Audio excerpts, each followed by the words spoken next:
Jóvenes, ¿qué tal? En esta ocasión vamos a ver la clase de redes de conducción de agua y drenaje correspondiente al tema 4 de líneas de conducción, que es el análisis económico del diámetro óptimo en conducción por gravedad y por bombeo. En esta ocasión vamos a ver el tema de un cálculo de diseño de conducción de una tubería simple por gravedad. Bueno, el diseño de la línea de conducción como tubería simple, pues nosotros podemos considerar dos alternativas básicamente para el diseño del diámetro más económico.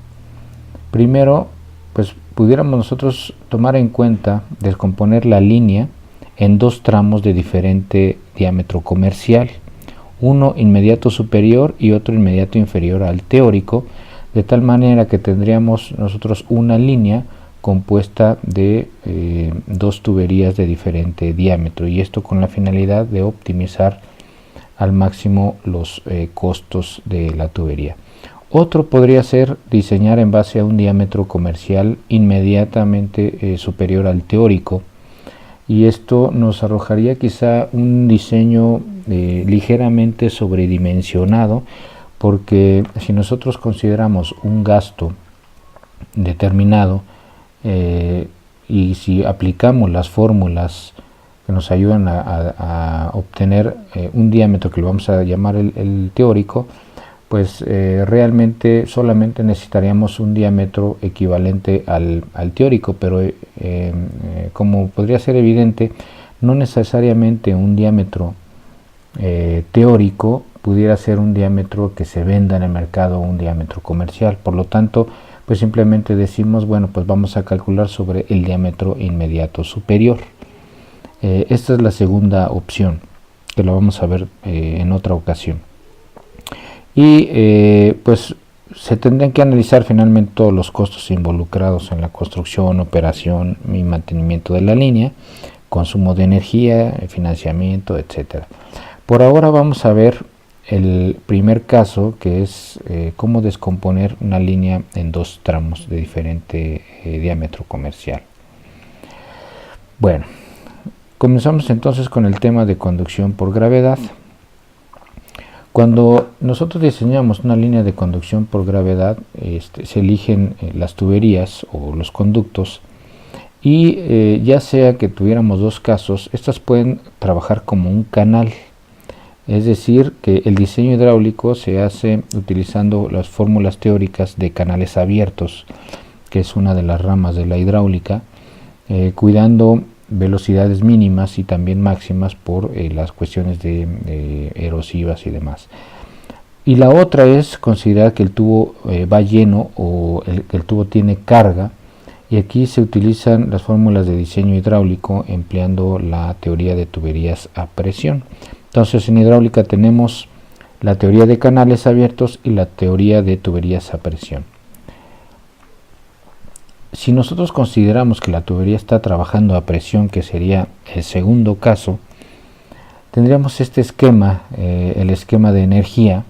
Es un esquema que ya hemos visto anteriormente en la clase de mecánica de fluidos, donde, bueno, si comparamos la energía en una sección 1 con la energía en una sección 2, pues tendríamos elementos como la presión manométrica dividida entre el peso específico del fluido, que sería esta presión sumada con mi energía potencial, pues nos daría la altura de la línea piezométrica o mi gradiente hidráulico, que sería en la sección 2, pues la parte equivalente sería la presión manométrica en la sección 2 dividida entre el peso específico del fluido más mi carga de energía potencial.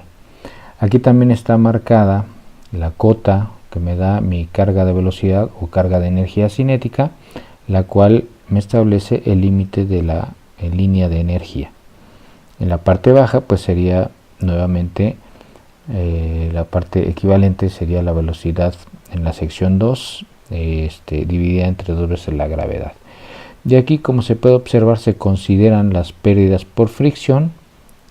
Si nosotros estamos considerando solamente un tramo de tubería con el mismo diámetro, pues finalmente la línea de energía tendría la misma inclinación y las pérdidas por fricción serían las únicas fuentes de pérdida que tendríamos en un esquema similar.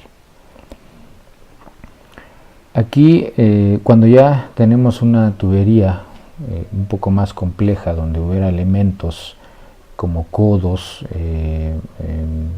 reducciones, ampliaciones, etcétera, entonces también tendríamos una fuente de energía local o menor, la cual se sumaría a nuestra ecuación de energía.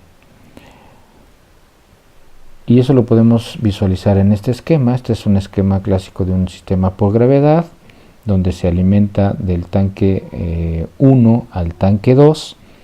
Si yo escribiera mi ecuación de la energía a partir de la superficie libre del tanque 1 a la superficie libre del tanque 2, entonces yo tendría todo este cúmulo de pérdidas, tanto menores como de fricción, ¿de acuerdo? Que son las pérdidas de fricción, por ejemplo, son las que me dan esta pendiente, y las que son abruptas en algún punto, pues es porque tengo pérdidas locales, ya sea por codos o por ampliaciones o por reducciones. Entonces finalmente la suma de todas estas pérdidas pues me va a dar pues todo el desnivel topográfico que yo tengo desde el nivel de la superficie libre del tanque 1 hasta el nivel de la superficie libre del tanque 2. Es así como se manejaría o se interpretaría esquemáticamente las pérdidas tanto por fricción como locales, y todas referidas con respecto a un nivel ya establecido, un nivel que sería mi nivel de referencia. Una línea de conducción también, recuerden que tiene elementos como cajas rompedoras de presión, y esto para evitar la acumulación de presiones excesivas en las partes bajas, y estas cajas pues sirven para eliminar la carga que se acumula, y de ahí volver a establecer mi línea piezométrica. Hay que tener cuidado que la línea piezométrica que esté definida en la caja rompedora de presión pues sea por arriba de mi tanque de llegada. Entonces esto sería también esquemáticamente el ejemplo de una línea de conducción por gravedad, y aquí se pueden observar válvulas de expulsión de aire en puntos elevados y válvulas de desagüe en puntos bajos.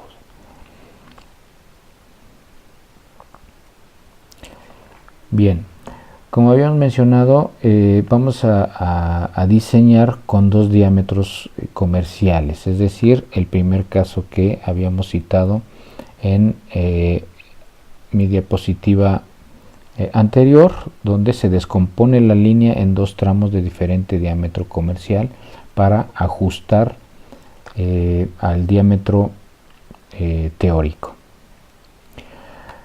Para esto se va a emplear la teoría de Manning, y a partir de la definición de la velocidad pues se despeja el diámetro, el cual va a aparecer en la definición de radio hidráulico y área hidráulica de la fórmula de Manning, y entonces así, despejando ese diámetro obtenemos esta expresión. Esta expresión es la que me va a dar a mí mi diámetro teórico. Ese va a ser el diámetro teórico. Evidentemente pues necesitamos conocer pues el gasto en la tubería, el material de la tubería, que me va a dar a mí el coeficiente de rugosidad de Manning, y la pendiente que va a tener esta tubería.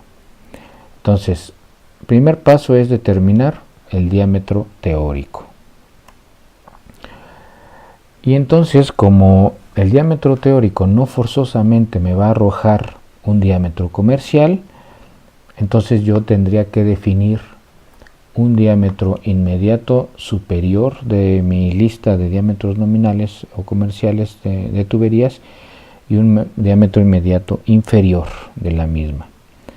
Y así estaría yo estableciendo un diámetro 1, que sería mi diámetro mayor, y un diámetro 2, que sería mi diámetro menor. Bien, de manera teórica se puede decir que la pendiente de la tubería equivale a las pérdidas por fricción entre la longitud. ¿Cómo se puede visualizar esto? Si se observa las pérdidas por fricción en un esquema como este, aquí estamos viendo las pérdidas por fricción, este desnivel que hay en metros puede equivaler al desnivel que hay en metros, también el desnivel topográfico que puede haber entre mi carga de posición Z1 y mi carga de posición Z2. Inclusive aquí esquemáticamente se ve como la diferencia entre Z1 y Z2 pues es prácticamente la carga que me arrojan las pérdidas por fricción. Aquí está. Por eso yo puedo decir que la pendiente de esta tubería puede equivaler a las pérdidas por fricción, la distancia que me dan las pérdidas por fricción entre la longitud total de la tubería. Eso es lo que me está diciendo esta fórmula. Posteriormente también tenemos que a partir de la fórmula de Manning, sustituyendo a la pendiente con esta definición, se puede establecer entonces una expresión para las pérdidas por fricción. Si se agrupan algunos términos como los referentes a la geometría y al material de la tubería, entonces pudiéramos agruparlos en un coeficiente A, lo vamos a llamar A, se puede llamar de cualquier manera, vamos a llamarle A. Esto para reducir la escritura de la fórmula de las pérdidas por fricción, la cual sería finalmente ese coeficiente A por la longitud de la tubería por el gasto al cuadrado. Esta sería mi fórmula de pérdidas por fricción, que más adelante en un ejemplo veremos cómo se aplica. Bueno, ya que tenemos entonces, en base al diámetro teórico, definidos un diámetro superior 1 y un diámetro inferior 2, entonces aplicaríamos este par de formulitas para saber qué distancia tiene mi tubería de diámetro superior 1 y mi tubería de diámetro inferior 2. Y sería básicamente con estas formulitas, donde los coeficientes A1 y A2 los podemos obtener de esta definición, aplicando aquí pues el diámetro correspondiente. Nuevamente les recuerdo que el subíndice 1 me establece a mí la tubería de diámetro inmediato superior comercial, y el índice o el subíndice 2 me denota a mí la tubería de diámetro inmediato inferior comercial respecto al teórico. Aquí tenemos una tablita que me ayuda a mí. Esta tablita se puede encontrar pues ya en diferentes sitios web. Es una tablita que me da a mí, de acuerdo al material de la tubería, el coeficiente de rugosidad de Manning. Es un coeficiente obtenido experimentalmente. Aquí se puede observar cómo pues el PVC pues es más liso, por lo tanto tiene un coeficiente de rugosidad de Manning de menor, comparado por ejemplo al de las tuberías de asbesto cemento o las tuberías de concreto, que incluso ya tienden a desaparecer. Un material que se anda utilizando mucho actualmente es la tubería de polietileno de alta densidad, que tiene prácticamente el mismo coeficiente que el PVC. Para aplicar esta teoría vamos a resolver un ejemplo de un problema de conducción por gravedad a 2 diámetros. Y aquí tenemos el establecimiento del problema. Dice: se desea diseñar una línea de conducción por gravedad en tubería a presión. Esto quiere decir que no está trabajando como un canal, está trabajando con carga o a presión, desde una fuente con un nivel de aguas mínimas de 2500 metros sobre el nivel medio del mar, hasta un tanque cuyo nivel de la superficie libre es de 2450 metros sobre el nivel medio del mar. Proponga el material del tubo. El gasto máximo diario es de 120 litros por segundo. Ver el esquema. Vamos a ver el esquema. Aquí estamos suponiendo que mi fuente de captación tiene una elevación, la superficie libre tiene una elevación de 2500 metros sobre el nivel medio del mar, que es mi nivel de referencia, y el nivel de superficie libre del tanque de llegada es de 2450 metros sobre el nivel medio del mar. Aquí está el dato de mi gasto y mi longitud. Vamos a iniciar con la solución del problema. Aquí tenemos nuestro esquema donde estamos viendo la fuente de captación y el tanque hacia donde se va a conducir el agua. Aquí tenemos marcada la elevación en metros sobre el nivel medio del mar, que es de 2500, y la elevación del nivel de superficie libre del tanque, que es de 2450 metros. Entonces nuestros datos son estos niveles: el nivel de la fuente de captación, que aquí tenemos, y el nivel de la superficie libre del tanque, que son 2450 metros. También tenemos un gasto de 120 litros por segundo, lo que equivale a 0.12 metros cúbicos por segundo. También tenemos una longitud, la longitud que está marcada aquí en el esquema, de 3000 metros. Y el problema nos dice que se proponga una tubería. Vamos a proponer una tubería de PVC, y esto para poder nosotros definir el coeficiente de rugosidad de Manning de la tablita que viene en las presentaciones para diferentes materiales. Aquí tenemos que para PVC el coeficiente de rugosidad de Manning es de 0.209. Se puede también tomar de 0.01, pero vamos a tomarlo de acuerdo a la tablita. Entonces con ello ya hemos definido nuestro coeficiente de rugosidad de Manning y tenemos todos los datos para comenzar. Bueno, las fórmulas que vamos a utilizar es la fórmula de la pendiente, que en este caso equivale a, como ya se había mencionado, a la altura de pérdidas dividida entre la longitud total de la tubería. La fórmula de nuestro diámetro teórico, que viene de la fórmula de Manning, que es función del gasto, el coeficiente de rugosidad de Manning y de la pendiente. También tenemos que también las pérdidas por fricción equivalen a un coeficiente A que agrupa a todos estos términos, al coeficiente de rugosidad de Manning y al diámetro, y este coeficiente se multiplica por la longitud y el gasto al cuadrado. La longitud de mi diámetro 1 va a ser calculada con esta fórmula, y la longitud de mi diámetro 2 va a ser calculada con esta formulita. La longitud del diámetro 1, que va a ser el diámetro mayor, siempre se va a ubicar con el primero, y después con el coeficiente o el subíndice 2 vamos a localizar a la tubería de diámetro menor. Bueno, vamos a la solución. Primero vamos a calcular las pérdidas por fricción en base al desnivel que se tiene. En este caso son 50 metros, que sale de restar al nivel de aguas mínimas de mi fuente de captación, menos el nivel de superficie libre del tanque de llegada, que son 50 metros de desnivel o de carga. Después la pendiente, aplicando la fórmula, pues es igual a estos 50 metros entre la longitud total, que son 3000 metros, lo cual da 0.0167, esa dimensional. Y después con ello pues ya tendríamos todos los datos para aplicar la fórmula del diámetro teórico en función de nuestro gasto, que es de 0.12, el coeficiente de rugosidad de Manning y la pendiente elevada a la 0.5. Todo esto elevado a la 3 octavos me arroja 0.2574 metros, que equivale a 257.4 milímetros.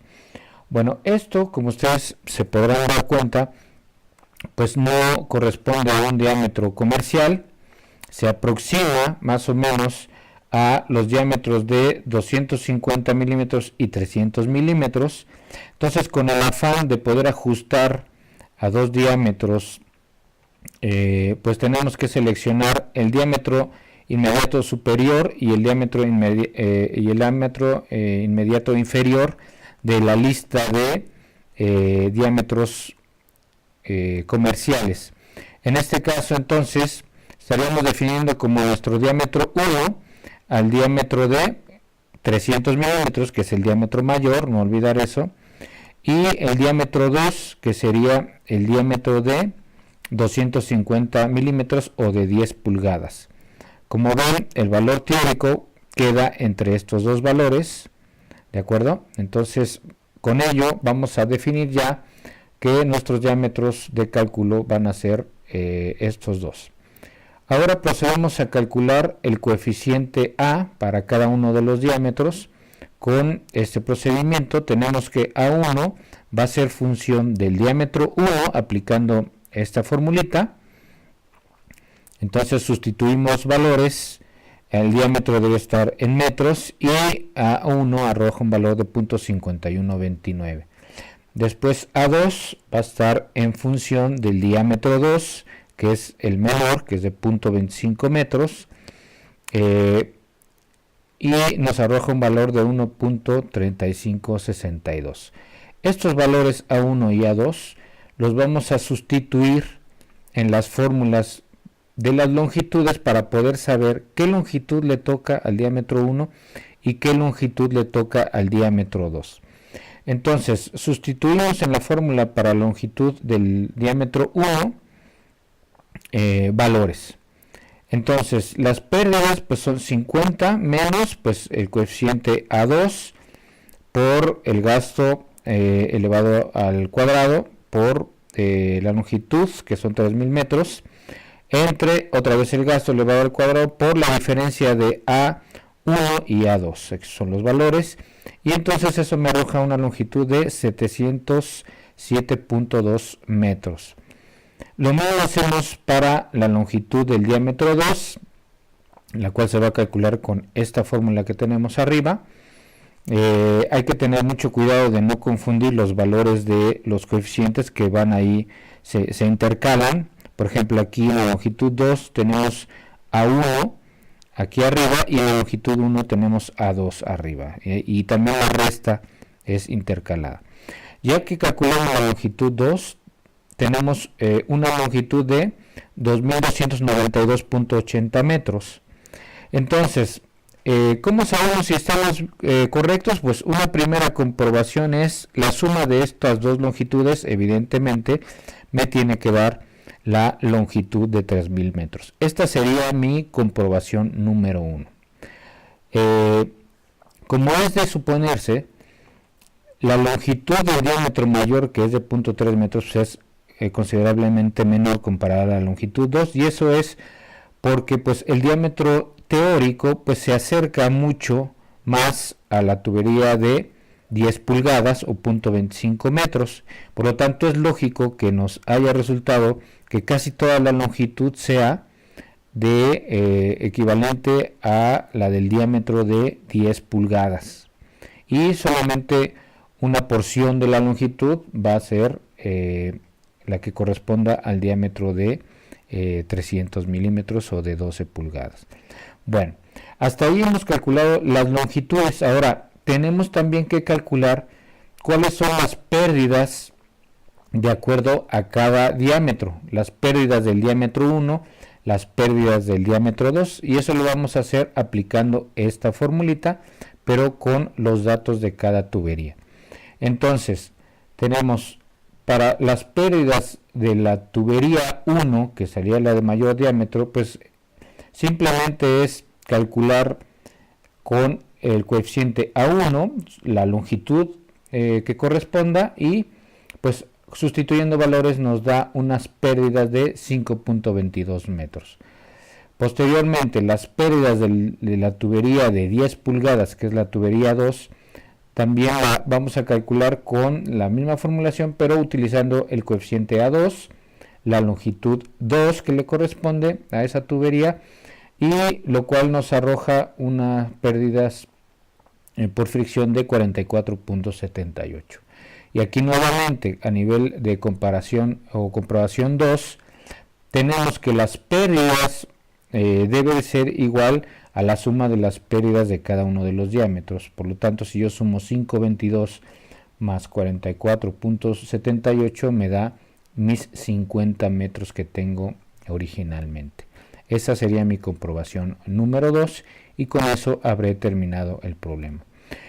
En resumen, yo he diseñado una tubería de PVC con un coeficiente de rugosidad de Manning de 0.209.